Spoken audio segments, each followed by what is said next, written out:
My name is Will Clegg. I'm one of the co-producers, co-hosts here at Awkward Teenage Years. Just by a round of applause, how many of you folks are at Awkward Teenage Years for the first time? All right, so then by a round of applause, how many have been to the show before? Wow, all right, usually it's the other way around. But all right, so a few of you who are here for the first time, let me just set the stage for what you're in for here. This is the show where we invite some of New York's best comedian and storytellers to relive their teenage traumas for you here in this basement for your entertainment. These are all going to be true stories that you're going to hear tonight, and all the stories take place between our storytellers' teenage years, from age 13 to 19, sometimes maybe 20, but we just pretend like it's 19. This is now, we're going to our 5th year of doing this show here. Yeah, very exciting. Of course, a couple of those years, we were just doing the show online like everybody else. We don't talk about that too much anymore, right? It's wiped from our memory. But we started the show back here in this exact theater in 2020. Really excited to be entering our 5th year and I think our 50th show coming up soon. So thank you for being here, and we hope you enjoy the show. While we wait for a few latecomers to arrive, I'm going to regale you with a story of my own from my teenage years. So, yep, that's me. It's 8 o'clock in the morning on a crisp Tuesday morning. I've just stepped off of the school bus. I'm in the 8th grade. And rather than climbing up the steps and going to sit in the cafeteria with my friends before the morning bell rings, I decide instead to veer off and leave the campus. This is a very hilly area of Charlotte, North Carolina, where my middle school is situated. And so there's a creek that runs on the road where the main entrance is, and there's a little hill that goes down to the creek. And if you go down into that ditch, no one can see you from the front of the school. And so I go down there, and 5 of my friends are waiting for me. One of them is Jeremiah. He lives right down the street, and his parents have just had a big party over the weekend. And they have boxes full of liquor in the garage. Jeremiah has promised to pilfer one of those bottles for us, and he has delivered. He shows up, opens up his backpack, and out he pulls this bright blue bottle, and it says Bombay Sapphire Gin.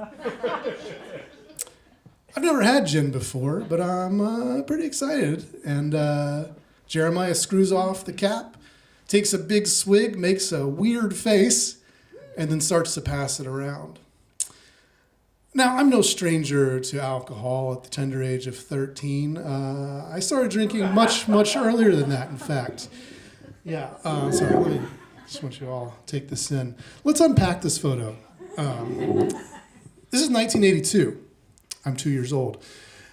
In 1982, my parents did not have an iPhone or an Android. They didn't have all the knowledge in the world and a digital camera in their pocket.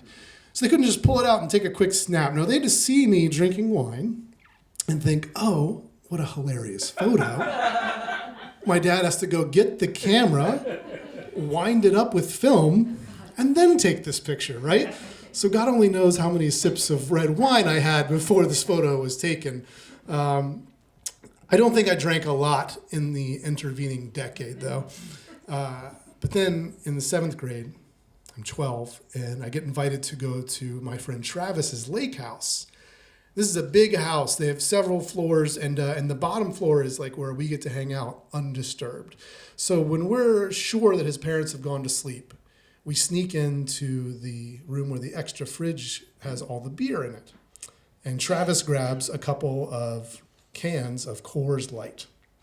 Now, I've seen my dad drinking Coors Light before, and I've asked him about it. He says, this is beer. I don't think you're going to like this. It's an acquired taste, and it's only for adults. But Travis assures me that he's had a few before. It's been fine.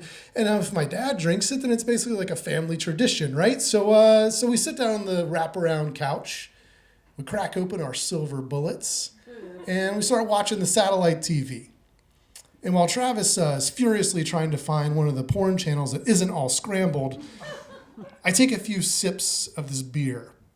And I immediately think, is this beer gone bad? Or is this just how beer tastes? Like maybe this is a taste that I don't want to acquire, you know?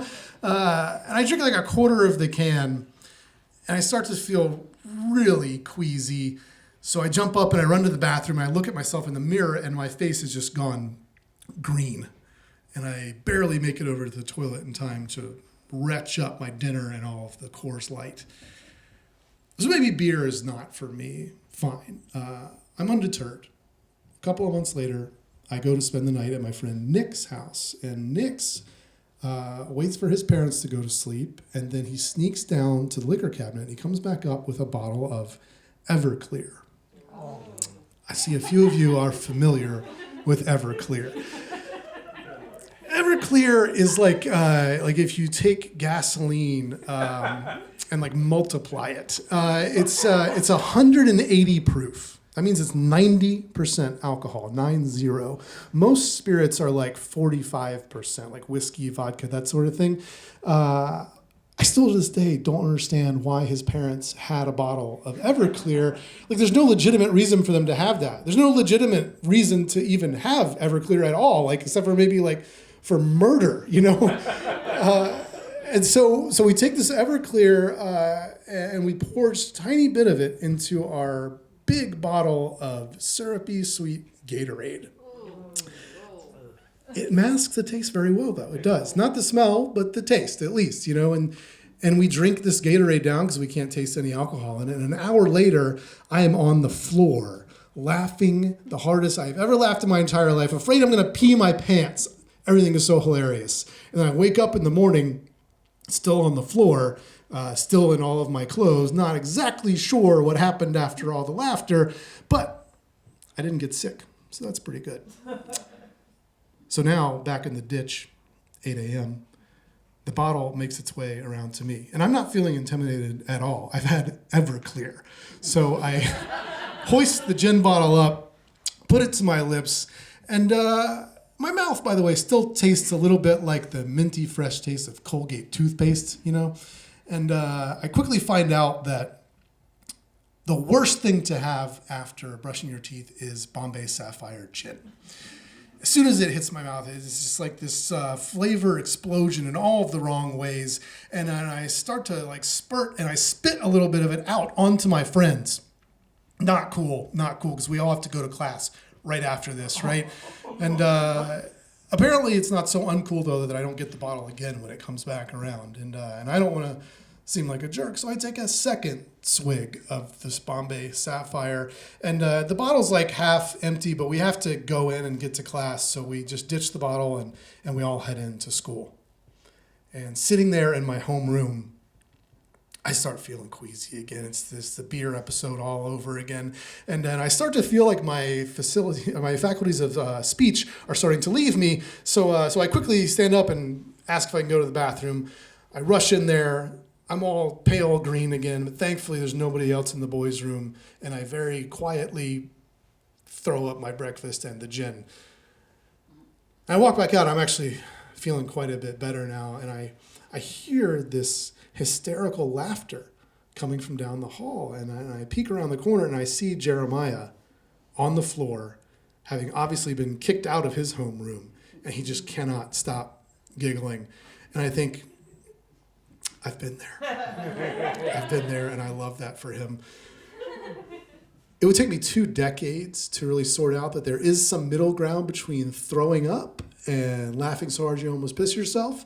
But in that intervening time, I have to say, I never again have touched Bombay Sapphire gin or any gin, because I can still taste, when I think about it, right now even, that mixture of like hand soap and gasoline and toothpaste.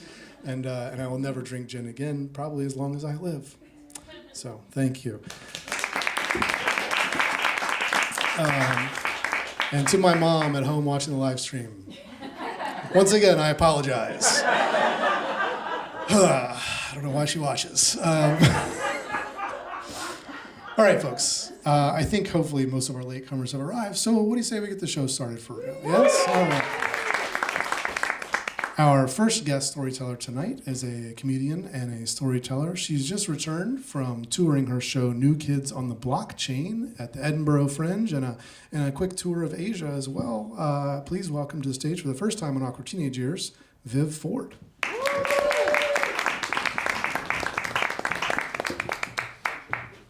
Thank you, Will. I can't believe other people are seeing this picture. That's so fun. I still have that V. My story is also going to be in 8th grade. I think that's probably a peak awkward year phase. But maybe I'll start a little earlier, because I think the spectrum of awkward, much like, most things are spectrum, starts at very awkward and very cool, and then a lot of people rest in the middle, and then I rest over there. And I'll help you understand why I just am not cool, or I wasn't cool growing up. My parents, they're both professors in the humanities. Yeah, that's why. They had a very strict rule about technology growing up. My sister and I, we were allowed 30 minutes of computer time per week on Saturdays with dial-up, and then only one movie on Sundays. And that was it. That was all. We rotated between Hitch, Big Fat Liar, and Astérix, because my mom is French. But until the age of 9, I thought Hannah Montana was a city. Sometimes, on very, very rare occasions, my mom would let me and my sister watch opera. Do you know what it's like when the girls in your class are dishing on Lizzie McGuire, and the only cultural reference you can bring up is Renee Fleming's astonishing solo in The Marriage of Figaro? I sucked my thumb until 5th grade. The only reason I stopped is because we had a spelling test, and the word was immature. And the teacher said, "Sucking your thumb is immature." That night, I went home, I put a Band-Aid on it, and I quit cold turkey. Because one thing was so much worse than being so awkward and so uncool. And that was being unprofessional. You guys, I wanted to be a professional woman. Because professional women had ideas that people respected. This was when I was younger, obviously not true. But being a professional woman meant you had independence. So, fast forward to April 15th in 8th grade. I find out about this little thing called superlatives.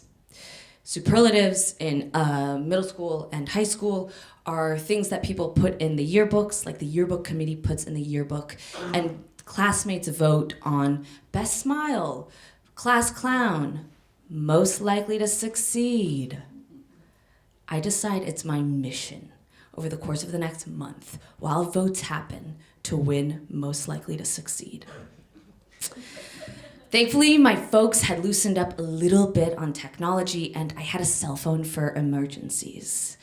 It was a fabulous chocolate phone that, when my ringtone Pocket Full of Sunshine by Natasha Bedingfield went off, the entire scroll wheel just lit up.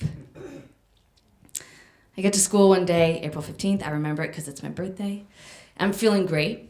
I got my cell phone. I'm wearing my favorite outfit, which is denim jeans and a denim t-shirt, and then a jean jacket. And things start to go a little off at lunch because I decide to mix up who I sit with to try to gain more votes. And so I sit at the cool kids table.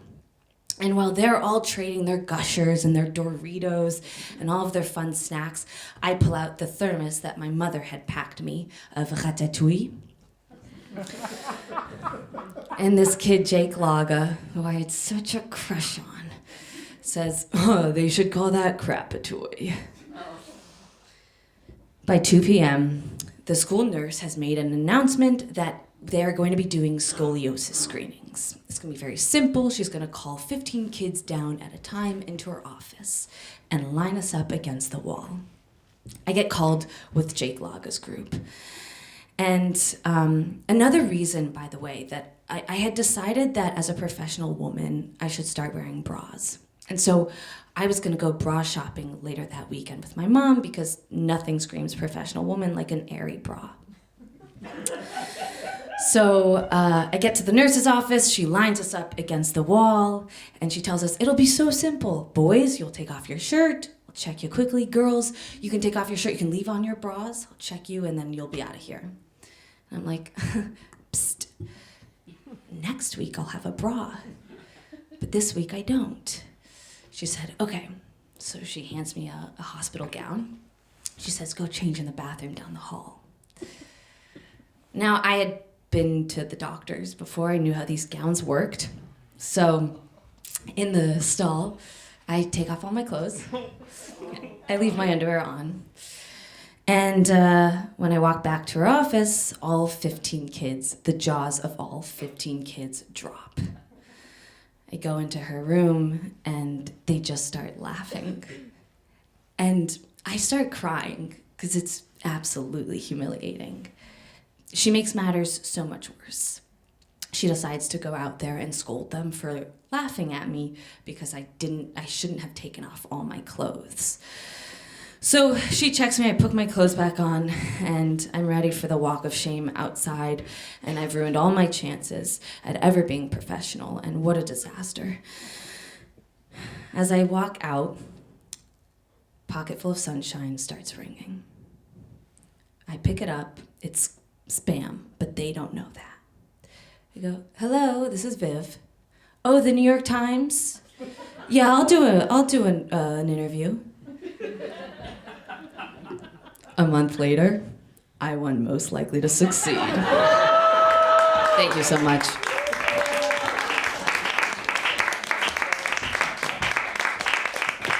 That's incredible.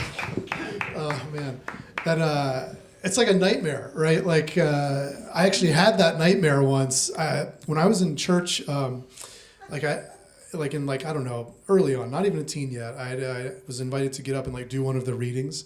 And they all said, oh, just imagine everyone's naked. That's how you quell your fear of public speaking. Why do people say that? That gets into my little, child brain. And then I have a nightmare right before that everyone's clothed but me. I'm the naked one, right? And I'm terrified to do it after that. But then you actually lived that, essentially. That's terrifying. But, good on you for making lemonade out of lemons there. I also had a cell phone just for emergencies. But this was the early 90s. My father was a pediatrician, so he had one of those suitcase phones, for when he was on call. That was my emergency cell phone. Very cool. Everybody's very jealous of that, as you might imagine. Don't think I ever made or received a call on it. But thank you so much for sharing that. Viv, one more time for Viv, everybody. And we'll keep the show moving right along. Our next storyteller is back on the show for the, third, fourth time. She's one of our favorite guests to have. She is a stand-up comedian. She's a host of The Moth, and she's also the host of a wonderful podcast called Parenting is a Joke that's on iHeartRadio that I feel was made just for me because I have a little 1.5-year-old kid at home, and it's so nice to commiserate with all the other parents. Please welcome to the stage Ophira Eisenberg.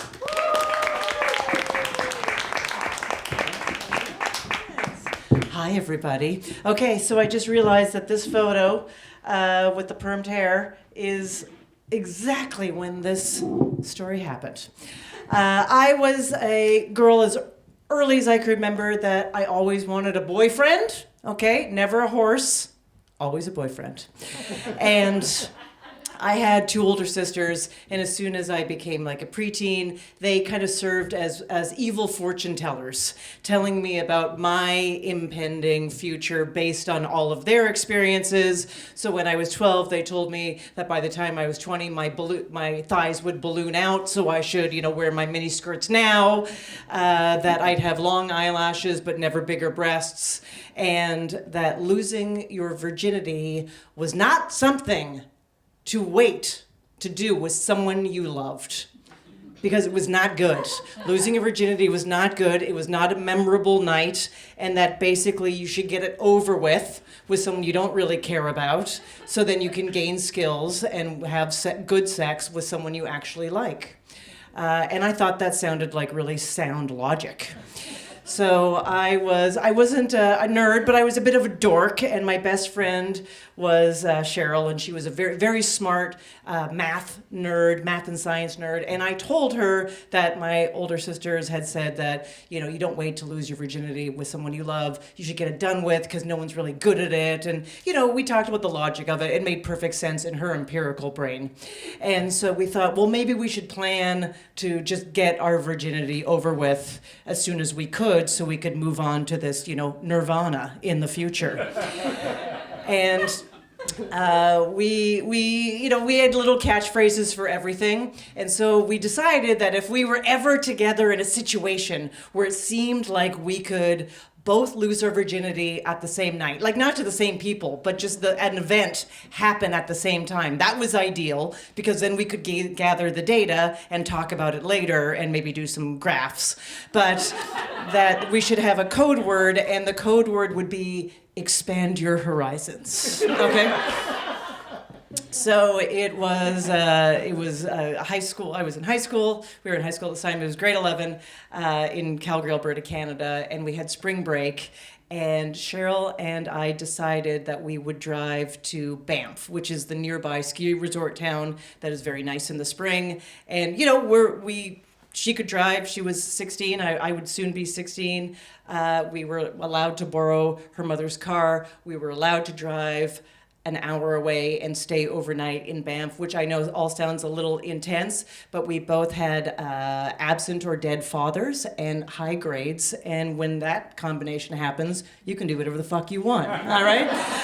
So we got in this car and we drove over to Banff. We had secured a motel room, the Green Mountain Lodge, which sounded so great, but it was literally the cheapest motel in Banff. I remember we walked in. It was scary. It was green. There were many colors of green in that place. Many colors. Not one was, oh, lovely. Like, it was just all the pukey, snotty, mucusy colors of green. The carpet was the same carpet you find in like a dog kennel, that really short. So if you dropped a coffee, it would just evaporate. The room we had was beyond modest. But it was ours. I remember the only art was the emergency evacuation instructions and a cheap watercolor painting that someone had done of two squirrels fighting over a nut. But it was ours. And so we got there and we just immediately got into the activity, which was dolling ourselves up to look like we were 18 years old, which was the drinking age to be able to get into a bar. So we were putting on makeup and curling our hair and talking about our outfits. And we thought, we would just walk down. At that time, there was just this one strip of bars in Banff, and we would just walk down and see what we could do. So we got it all dolled up and put on our jeans and our little half-top sweaters. I mean, now that I'm thinking about it, I'm wearing. Anyways, doesn't matter. And we start walking down this street of bars, and it's spring break, so there's a lot of energy happening in these bars, and we're walking along, and second bar, these guys are just hanging outside the bar and literally going like, hey girls, want to come drink with us? And we were like, sounds like a good enough invitation. So we walk in and we sit down with these guys. Now, we already had decided that we were going to use our real names. I was especially sensitive about my name because it's so, it just stands out. So we decided that our fake names would be using our middle name and our mother's maiden name. So my friend Cheryl became Lynn Hollingswood, and I became Jasmine von Brunswick. It's amazing that my fake name was weirder than my actual name. So we sat down with these guys, and they were like, oh, what's going on? Who are you? Blah, blah, blah. And we're just chatting, and they buy us some beers, and we're chatting. And they claim that they are Air Force pilots. And Cheryl looks at me and whispers in my ear, "That's good, they're clean. They have to pass medical exams." And I'm like, oh, she's thinking. And so we're talking, and and we're it's all fun, and they invite us to their hotel, which is conveniently located across the street from the bar, and we agree. So we go over to their hotel, which is many stars above the Green Mountain Lodge. It is just a nice, normal hotel, and they ask if we want a cocktail, which we say, yes, we'll have a cocktail, and they make us something called a Purple Jesus, which I don't, is probably, some random white liquor and grape juice. All I know is, going forward, no cocktail should ever be purple, okay? If anything's ever purple that you're drinking, it's bad. So, but we're drinking it, and we're all talking, and Cheryl starts making out with one of the Air Force, Maverick. She starts making out with Maverick. I don't know why I always get Goose, but I get Goose. And she's making out with Maverick, and I'm trying to catch her eye because Goose is trying to pull me into the there's only 2 rooms in this hotel room, but I guess towards the bathroom. And I mouth to her, "Expand your horizons." And she gives me a lazy nod, and I'm like, okay. So I go with Goose into the bathroom, and he takes off his shirt immediately with a kind of like, "Here's what we're doing." And I'm like, okay. But I'm in a dress, and, it's the late 80s, so I have to get his help because there's zippers and grommets and things. And so we take off this dress that I have over my jeans, and we start making out, and then he kind of goes, "Do you want to?" And I'm like, "Yeah." And he takes off my jeans and my jockey for her underwear and hoists me up onto the sink counter of this hotel room.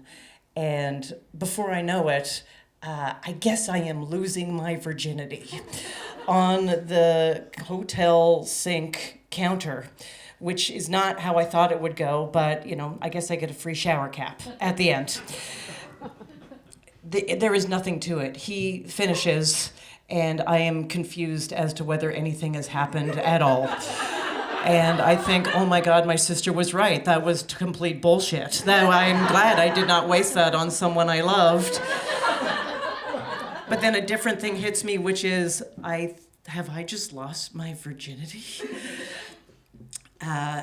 He puts on his clothes, or just his jeans, and I'm kind of looking around to put on my clothes, and he looks out into the main room, and he goes, "Oh, they're still hanging out," he says. And I'm like, okay, because I really want to run out and talk to Cheryl about what kind of data she is gathering, but she's still gathering data, it seems.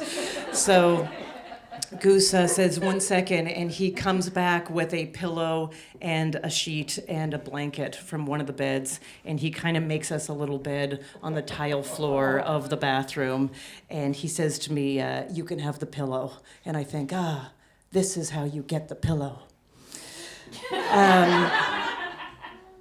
The next morning, or at some point hours later, Cheryl knocks on the bathroom door. I open it up, and she's like, "Let's go." And we leave, and I am just bursting as we are walking out, doing our little walk of shame down this gravel road to the road to walk over to the Green Mountain Lounge. And I just want to be like, oh my God, expand your horizons. How was it?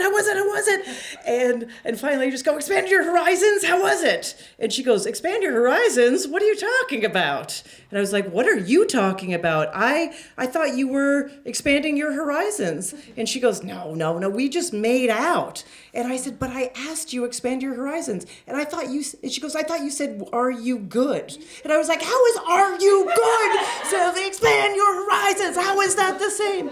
And she was like, "Well, I just didn't think you were going to lose your virginity to a stranger in a hotel bathroom."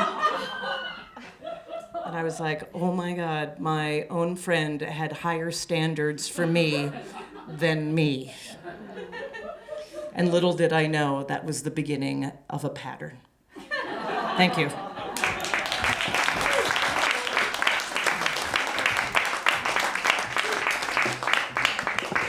Wow, I feel like the sentiment of he finishes and I'm confused as to whether or not anything has happened could describe like everybody's first time losing their virginity, right? Like, it's definitely what happened to my poor girlfriend. Thank you for sharing that. That was incredible. The logic that we will, like, the hoops that we will jump through to make things make sense as teenagers is kind of unbelievable, right? Thank you for sharing. One more time for Ophira, everybody. All right. We'll keep the show moving along to our next storyteller. Really excited to have him back on the show as well. This is his third or fourth time. I don't know. I've lost count. We love inviting our favorite people back. He also hosts his own storytelling show at QED out in Queens called How Was It? And he was recently featured on the BBC. Yeah, exactly. Please welcome to the stage Matt Storrs.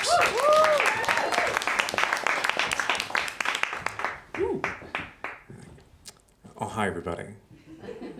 My name is Matt Storrs, and when I was 13 years old, I got confirmed in my church, and I was looking for any excuse to stop going. And my brothers had gotten confirmed as well, and they very quickly stopped going to church. And I felt like I had met my quota because I went to a religious middle school. I went to church there every Wednesday, and then I also went to church every Sunday and through getting confirmed. But my dad had learned some things from my brothers, and he figured out a couple ways to keep me going to church. His first attempt was to let me roast the sermons during church. So I would lean over to him and make fun of the sermons. I called it Mystery Gospel Theater 3000. And that got too embarrassing. So he came up with another idea. He talked to Jack. Jack was a 75-year-old man who used to be a baker, who had these square glasses and really greasy, patted down, he used pomade. He looked like he had just come out of the 50s and had never changed his style. And he ran the refreshments after each service. And since I had an interest in baking, he's like, hey, Matt, why don't you start helping Jack since, he's so old, he's 75, he's having trouble carrying the stuff. That would be great. And I was comfortable with that because it got me out of church 15 minutes early. That's only 45 minutes at church. Great deal. And so the first day, it became really clear that Jack and I haven't even looked at my... Oh, yeah. That's kind of what I look like. I hadn't even... with Jack, there's a communication barrier. Because he's 75, I'm 13 years old, and very quickly I mess up. I drop a tray of cookies. And he's like, Matt, don't worry about it. And I'm like, what do you mean don't worry about it? I'm going to lose this gig, and I'm going to have to go back to church. He's like, it's fine. I forgive you. We'll just put another sheet of cookies in the oven, and it'll be fine. Just do me a favor, though. Just say something nice at my funeral. And I'm like, all right, yeah, I can do that. That's how I'm going to get out of this. It's fine. And didn't really think about how weird it was that a 75-year-old was asking a 13-year-old to say something nice at his funeral, but sure. But I realized that was kind of Jack's catchphrase. And so anytime he offended somebody or somebody offended him, he would say, just say something nice at my funeral. And he was, a very conservative guy in comparison to our very liberal church. And so he was butting heads with people pretty consistently. But he would be like, hey, I'm sorry I got a little bit heated.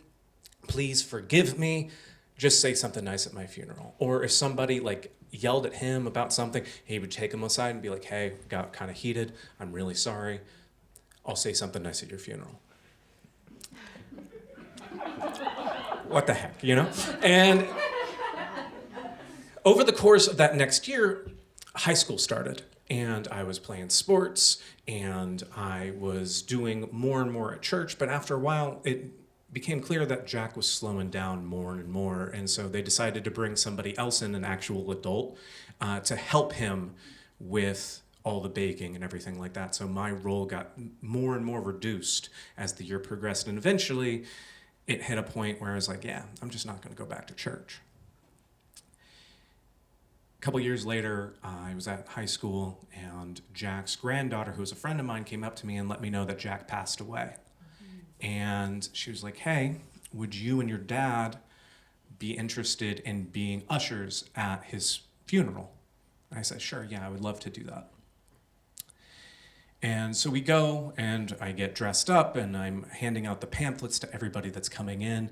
And I hand out one set of pamphlets, and then another set of pamphlets, and then another set of pamphlets. And eventually, we have to go to the church's printer and print out new pamphlets because so many people show up. And at this point, I had only really been to church at like Christmas and Easter over the last couple of years. And so even in comparison to that, there are like 3 times as many people than any church service I've ever been to. Just standing room only in my church. And Jack's daughter goes up. She gives an unbelievable eulogy. And our pastor goes up and he just says unbelievably nice things about him. And he ends it with, if anybody has anything they want to say, please take this opportunity to come up to the microphone and say something. So his granddaughter goes up and she says something unbelievably beautiful. Everything's unbelievably beautiful this day. And then one of her friends goes up and she's crying and she says these nice things about Jack. And then another person goes up and another person goes up. And I look and there's now a line snaking through the church of people waiting to say something about Jack. And the daughter gets up and is like, hey, everybody, really appreciate what you're trying to do here, but we didn't rent the church for long enough for all of you to say something. So please. And then our pastor gets up, does one of the nicest things I've ever seen. And he's like, hey, we'll stay open as long as you need. I'm not going to charge you any more. Everybody can say something if they want to say something. It's the longest church service I've ever been to. And so many people talked that day that eventually my dad pulls me aside and, does his own version of the Mystery Gospel Theater 3000 and is like, hey, so Matt, are you going to say anything? And I'm like, no, I don't want to say anything. I don't feel like it. And I think back on that now and I feel kind of regret and frustrated with myself for doing that because I had made a promise to Jack that I was going to do that. Just like so many other people at his funeral were doing. And I can think about the reasons why, that I was anxious, that it was people were saying things that were similar to what I was going to say and was going to be redundant, and all of these different things. And, over time, I've been able to forgive myself because I think that's what Jack would have wanted. But I realize also that, like, hearing this story for the first time, many of you might also be frustrated with that younger version of me. And so if you are one of those people and you're upset right now about that, I would just ask that you forgive me and that we just agree to say something nice at each other's funerals. Thank you.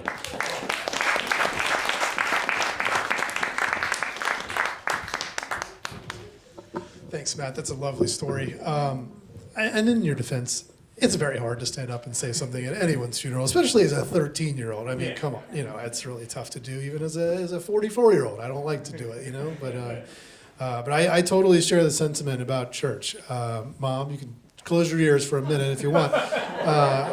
I did not like going to church. I would do anything I could to get out of even 5 minutes of it. And I often volunteered to go help set up the coffee and the donuts as well. That I didn't get a standing gig to do it. But whenever I could, man, get out of there. Okay, you can unplug. All right, one more time for Matt, everybody.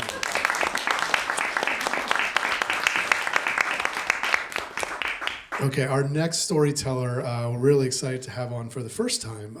She is someone you could see performing at QED. Was just recently on the online show Grit, and is the co-producer, co-host of the Storytelling Jam, which if any of you out there are interested in doing some storytelling yourselves, this is something that you really need to talk to her about after the show. Please welcome to the mic, T. Herzich.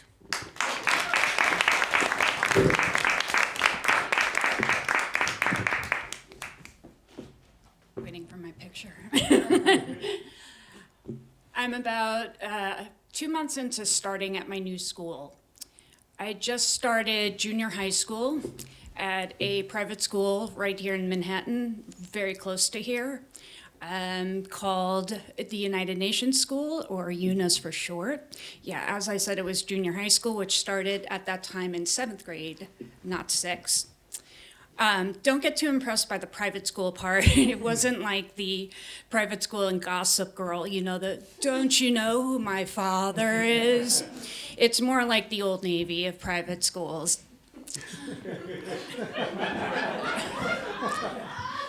I had come from public school a few blocks away from Eunice, and everyone in my public school had come from the same 6-block radius. No one ever moved. So the same 100 people knew each other from the time we were 5. I was one of the few people who did not go on to the junior high school across the street. Ironically, one of the reasons why I went to private school in the first place was that it was supposedly safer.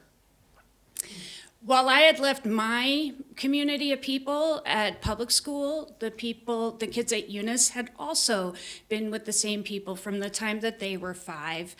They were also academically leaps and bounds ahead of me, and I didn't think that I would ever catch up with them. So I very much felt out of place there. One day, I leave humanities class to use the bathroom.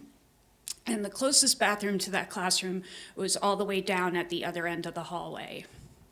As I'm walking down the hall, I'm noticing how unusually empty and quiet it was. I just see one other kid at the other end of the hall. And while I'm in the bathroom stall, my mind is wandering.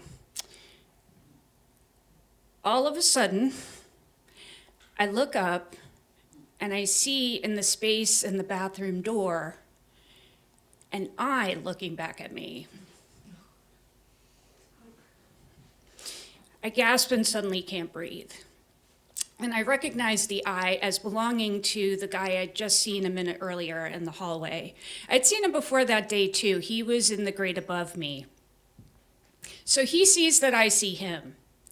And I think that certainly he will become embarrassed that he's been caught and go away. Any second now. Any second now.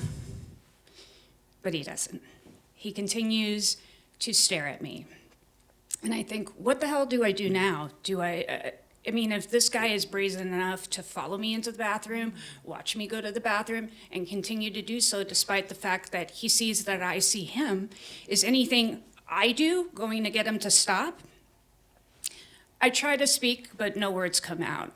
I am completely frozen. This goes on for about a minute, which of course feels like an eternity. I finally am able to spit out the first word, "What?" as part of the sentence that I was planning on saying. What are you doing? However, once I say the word "what," he flees. I leave the bathroom, just trying to process what has happened. And I think, okay, what do I do now? Do I tell someone? And after thinking about it for a while, I decided against it for a number of reasons. First of all, it was a different time back then. Nobody cared about us. There were no anti-bullying campaigns or safe spaces or emotional support turtles. We were on our own. So I didn't know that if I had told my parents or the principal about it, that they would have done anything about it. But to be fair, even if they wanted to, I didn't know if I would want them to. I very much felt out of place there to begin with. I didn't know if I would want that kind of attention paid to me, especially so early on into my having gone there. I also thought like I would be risking further harassment by, by that guy and or others if they found out. So I kept my mouth shut for years. I didn't even tell friends about it. Even though intellectually I knew that I hadn't done anything wrong, I still felt shame and embarrassment over what had happened. Shame can be very powerful. I continued to see the guy in the hallway, and I felt sickened every time I saw him. Fast forward 4 years later, I am now a junior in high school at the same school. and I have just been cast in a small role in the school play. I'm very excited. However, guess who was cast as the male lead? Bathroom creep. I am not happy about this. I was very concerned about what might happen being around him so much. However, throughout the production of the play, he doesn't do anything to me. Things were fine. After the final performance, there's a cast party at my friend Emily's house. And at one point, we're all in her bedroom. Some people are lying on her bed.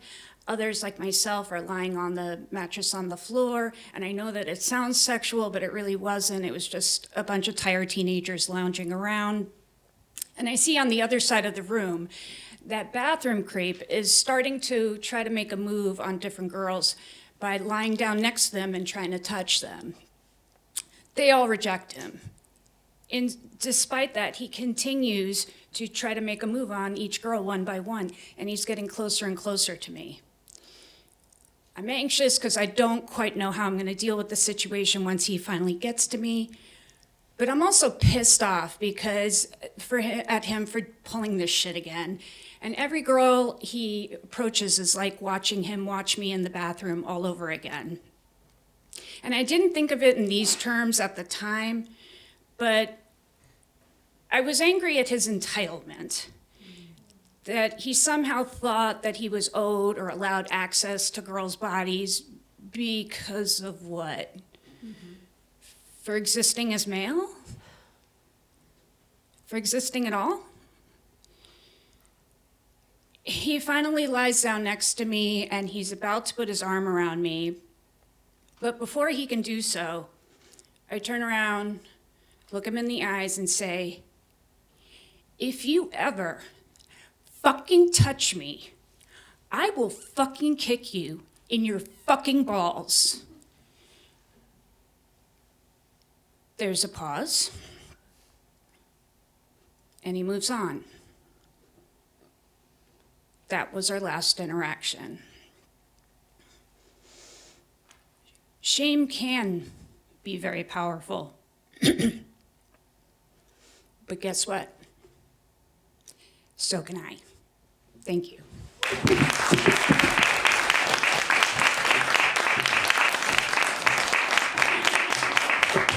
you. Thanks for sharing that. I have to say, now I'm the father of a very small girl. Hearing some of these stories makes me pretty terrified for what's going to happen in 13, 14 years. But I can only hope that my daughter will be as strong as you were when that moment happens in her life. So thank you so much for sharing that. One more time for tea, everybody. A lot of scenes in bathrooms tonight in the stories, right? Yeah, we didn't plan that. All right, we have one more storyteller for you, but before we get to him, I just want to quickly do a little housekeeping here. So in case you were out there thinking to yourself, I have a really funny or interesting or whatever story from my teenage years, we would love to hear about it, especially if you're willing to maybe come up here and tell it on stage. The best way to get in touch with us is awkwardteenageyears@gmail.com, right up there at the top. We encourage anybody and everybody to send us a 2 or 3 paragraph pitch of your story. It doesn't matter if you've ever told a story on stage before or not. We've had first timers up here. 2 of our storytellers tonight just emailed us a few months ago with their pitches, and they're here telling their stories tonight. That could be you. So please, reach out if you have a story you'd like to tell. As I mentioned earlier, we're in our 5th year of doing this show, and yes, thank you.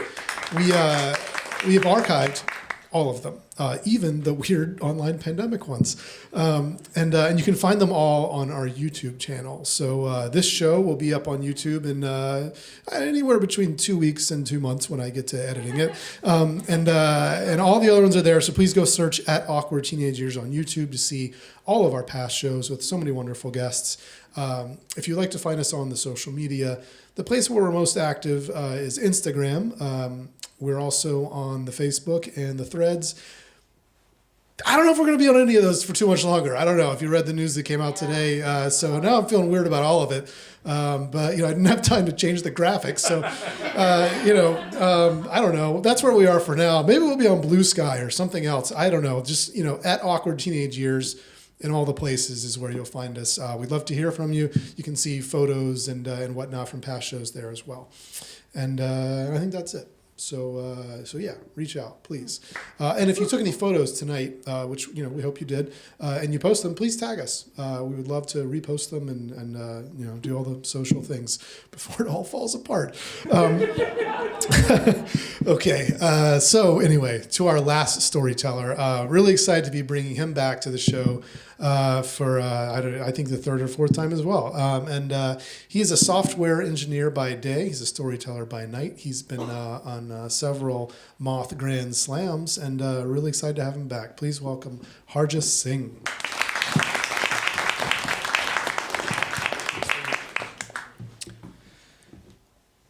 May 2007.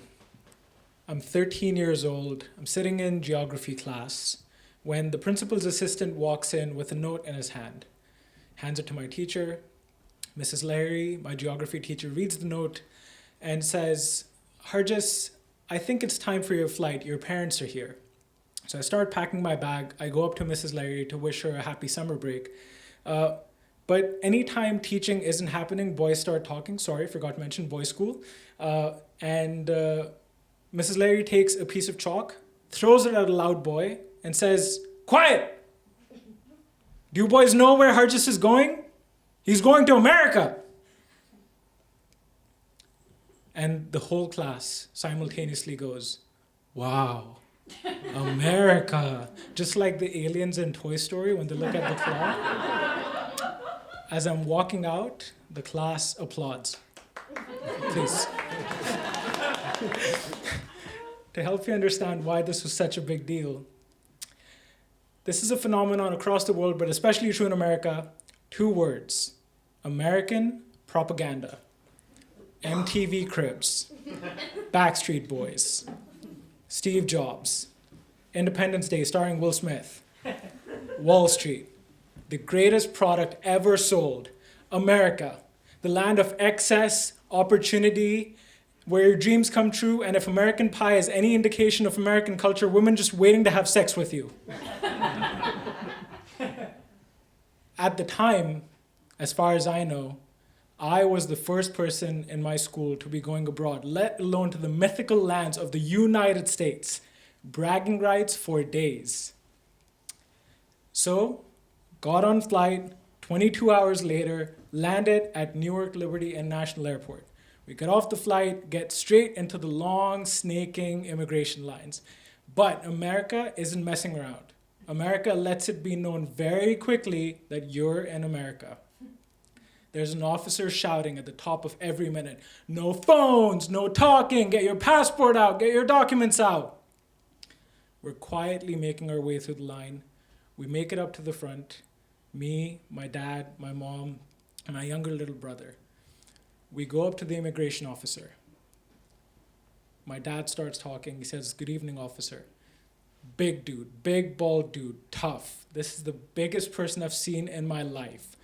Average American male, 5'3". This guy is built like a tank. No words, nothing.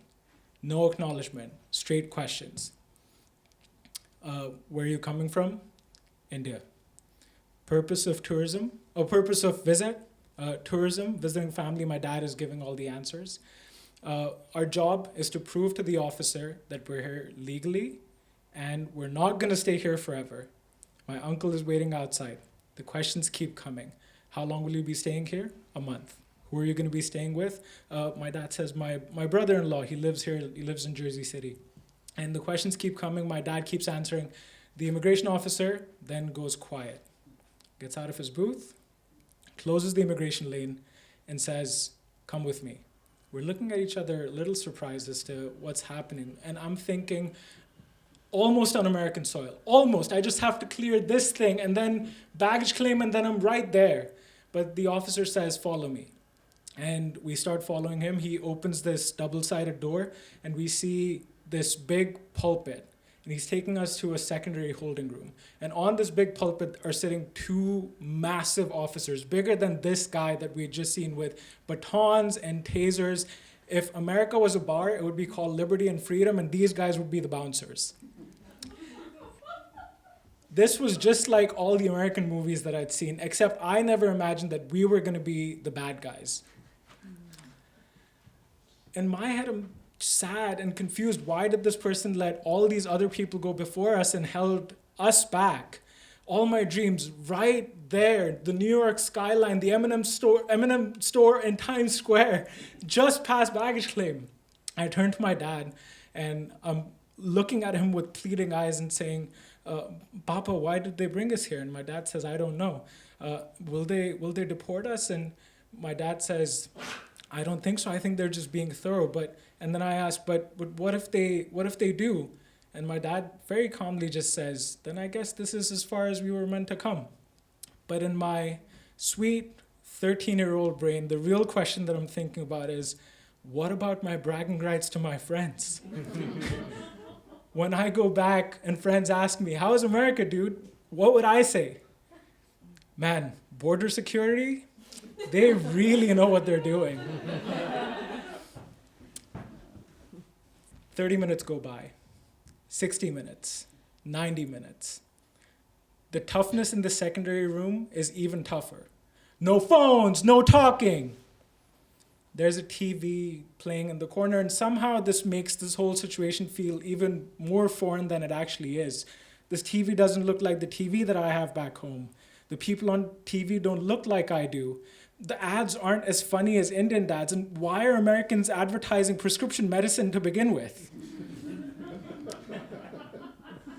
2 hours go by. The officer who had left us there and taken our passports with him comes back, hands us back our passports, and lets us go. And just as easily as he had brought us in and left us there to stew in our worst thoughts, he asked us to leave. We get out, we go past baggage claim, we see my uncle and my extended family waiting there, surprisingly chill for us not being able to get in touch with them for over 2 hours after our flight had landed. And my mom is shrieking and crying tears of joy to her mother, and she says, Mummy, main ki dasan tonu kidda bach ke aaya? Mummy, what do I tell you? It seems like we were saved by the skin of our teeth. My uncle takes our bags. Even before I can say anything, he says, you guys were taken into secondary, weren't you? And I said, how did you know? And he says, I've been living here 17 years. I've gotten taken to secondary every single time. He almost says it with pride, as if he's a veteran. And he's telling me, I've done 17 tours of the United States.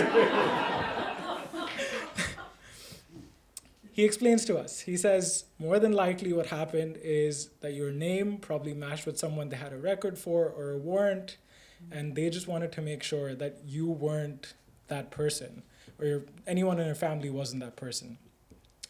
But that day, all my dreams of America and the American propaganda came crashing down. Things aren't magically easier. They aren't magically better here. In some sense, because of how we look, maybe because of our names, we're not welcome. We're not. And it's almost as if America was giving us the message that day that welcome, but know your place, or make your place. This is America, the version we don't show you in the movies. After all this was done, though, I have to say, we had a really lovely trip. They're really tough at the border, but once you're in, you're in. We went to Niagara Falls. We went to Disney World. We even had a very pleasant experience getting a speeding ticket. But that first experience, I think I'm still recovering from it. Yeah. Thank you.